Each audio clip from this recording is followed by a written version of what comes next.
বন্ধুত্বের জায়গাটা থেকে স্বামী হয়ে ওঠা এত সহজ না। বর্ষা চৌধুরীর হাজবেন্ড হইতে হলে গার্ডস লাগবে, কলিজা লাগবে, পাওয়ার লাগবে, শিক্ষাগত যোগ্যতা লাগবে। সাংবাদিকতা শিক্ষাগত যোগ্যতা কি তার? নিয়ে আসেন সার্টিফিকেট, ছুড়ে দিলাম আপনাদের কাছে।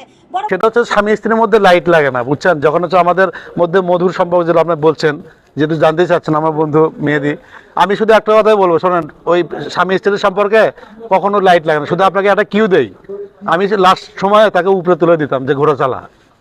ক্লিয়ার? আসসালামু আলাইকুম বন্ধুরা, আশা করি সবাই ভালো আছেন। আল্লাহর অশেষ রহমতে আমিও ভালো আছি। শুরুতে যে ভিডিওটি দেখলেন, আজকের ভিডিওটি খুবই গুরুত্বপূর্ণ। আশা করি শুরু থেকে শেষ পর্যন্ত আমাদের সাথেই থাকবেন। আজকে যে বিষয় নিয়ে কথা বলবো তা হচ্ছে বাংলাদেশের অনলাইন জগতে আলোচিত সমালোচিত মুখ বর্ষা চৌধুরী এবং একজন সাংবাদিক, তিনি হচ্ছে আকাশ নিবিড়। তো এই আলোচিত সমালোচিত মুখ বর্ষা চৌধুরী, যাকে আপনারা অনলাইনে সবাই আমরা কম বেশি চিনি, তিনি কিন্তু তৃতীয় বিয়ে করেছিলেন 2024 সালে বাংলাদেশে অনলাইন জগতে আর একজন পরিচিত মুখ নায়ক রাসেল মিয়াকে।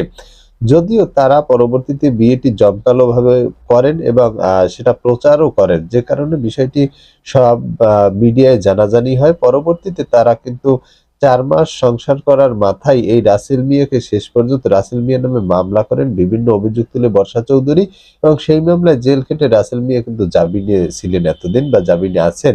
এরপরই হঠাৎ করেই এই এখন বর্তমানে কিছুদিন যাবৎ সেই বর্ষা চৌধুরীর চতুর্থ স্বামী দাবি করেছেন আকাশ নিবিড়।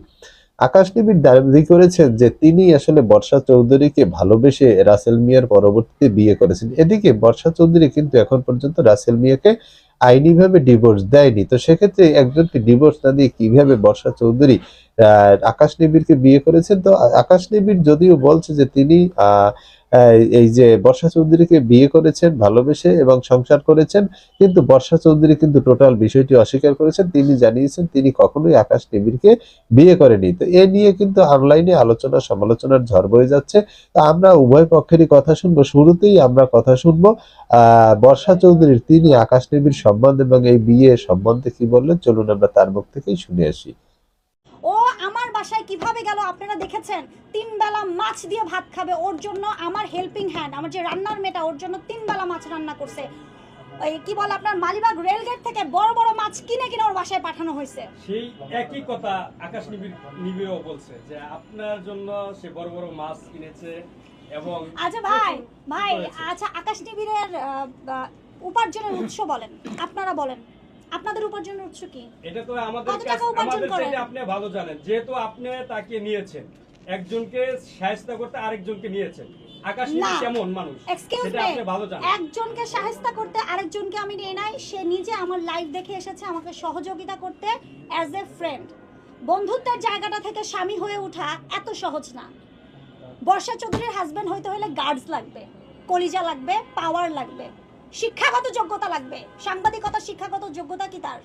নিয়ে আসেন সার্টিফিকেট, ছুড়ে দিলাম আপনাদের কাছে। বড় বড় গলায় তো বলে আমি অনেক বড় সাংবাদিক। ওকে হলুদ সাংবাদিক বলাতে ও যে খেপে গেল। হলুদ সাংবাদিকতার সংজ্ঞাটা কি? যে কিনা টাকার বিনিময়ে কাজ করে। সেদিনও মুন্নাকে আমি বলছি যে ওকে পকেট খরচ দিয়ে দাও, সেদিনও দিয়ে দিছে মুন্না পকেট খরচ। ও 5,000 টাকা আমি বলছি আমি কেন মুন্নার কাছে চাবো, কেন চাইবো? আমি আমার কোয়ার্টিস্টের কাছে আমি কি ফকির নেই? আমি কাজ করে উপার্জন করে খাই। আজকে একজন ভদ্রলোক এফডিসিতে, তার নাম জামাল পাটারি, উনি বলছেন পৃথিবীর ভিতরে যদি একজন ফেরাউন থাকে এইতে এফডিসির ভিতরে মিডিয়া সাংবাদিক, তাহলে সেটা আকাশ নিবিড়, যা আমার ওনারা নাকি অনেক জ্বালাইছে। আমি লাইভটা অনেকক্ষণ দেখছি, এটা তার মুখের কথা। আর যত মানুষকে এইখানে যত নতুন প্রোডিউসার আইব, যত নতুন নায়ক নায়িকারা আসবে, তাকে কিভাবে ট্যাম্পে ফেলায়, কিভাবে তাদেরকে কেমনে ইমোশনালি ব্ল্যাকমেল করা, এগুলো সব নাকি সেই করে। আজকে জামাল পাটারি ভদ্রলোক স্বীকার করছে ওনাকেও নাকি একজন নায়ককে নিয়ে ওনারা নিয়ে ফেলাইছে। আমি আবারও বলছি, আমি স্বচ্ছ পানির মতো সত্য, এবং আমি অনেক বেশি ঠোঁট কাটা বলে আজকে মানুষ আমাকে নিয়ে আঙুল তুলে কথা বলতে পারছে। আমি যদি হিডেন সিটি খেলতাম, আমি যদি সমস্ত কিছু আমার লাইফের হাইড করে চলতাম, কেউ আমাকে নিয়ে বাজে কথা বলার সাহস পাইতো না, কারণ আমি দেখাইতামই না। আমি কিন্তু সোশ্যাল মিডিয়ায় সব দেখাই। আমি যদি আকাশ নিবিড়কে বিয়ে করি, আমি যদি বলি আমি আকাশ নিবিড়কে বিয়ে করছি, ওই ছেলেরা আমি যদি বিয়ে করে থাকি, তাহলে ক্ষতিটা কোথায়? কারো ভাত খাচ্ছি, কারো ভাত মারতেছি না। কিন্তু আমি যেটা বিয়ে করি নাই, ও আমার বন্ধু হয়ে এসে টাকার জন্য যখনই 19 থেকে 20 আপনারা দেখবেন খেয়াল করে যে ও রাতের বেলা হইলেই উল্টাপাল্টা পোস্ট করে। আমাকে নিয়ে কিন্তু অনেক পোস্ট করছে। আমি কেন বাচোসাসের মতো একটা সংগঠনে আমি কেন ডায়মন্ড রিং স্পন্সর করছি, এটার জন্য বলছে তুই বর্ষা যদি বাচোসাসের মেম্বার আমারে না করস, আমি বলবো রাহাত সাইফুলের সাথে তোর অ্যাফেয়ার আছে। কি মনে করেন আপনারা? এই যে ব্ল্যাকমেল, ও তো ব্ল্যাকমেল শুধু আমাকে না, বাংলাদেশের এমন কোন সেলিব্রিটি স্টার আছে যে যাকে সে ব্ল্যাকমেল করে নাই, যার এমনও হিস্ট্রি আছে যে চড় খাইছে সবার হাতে। তো বন্ধুরা, আমরা বর্ষা চৌধুরীর বক্তব্য শুনলাম। এবারে এই বিয়ে নিয়ে সাংবাদিক আকাশ নিবিড় যে কথাগুলো বলেছেন, যে কিভাবে কি পরিচয় হয়েছে, কিভাবে তার সাথে সংসার করেছে, চলুন আমরা তার মুখ থেকে বিষয়টি শুনে আসি। কোরআন শরীফ ছুঁয়ে বলতে হবে, কোরআন শরীফ ছুঁয়ে বলবে, এবং তোর কাছে যেহেতু ছোট বোন হিসেবে বলছি যে সে জানি কখনো দাবি না করতে পারে, এটা সিগনেচার দিবে।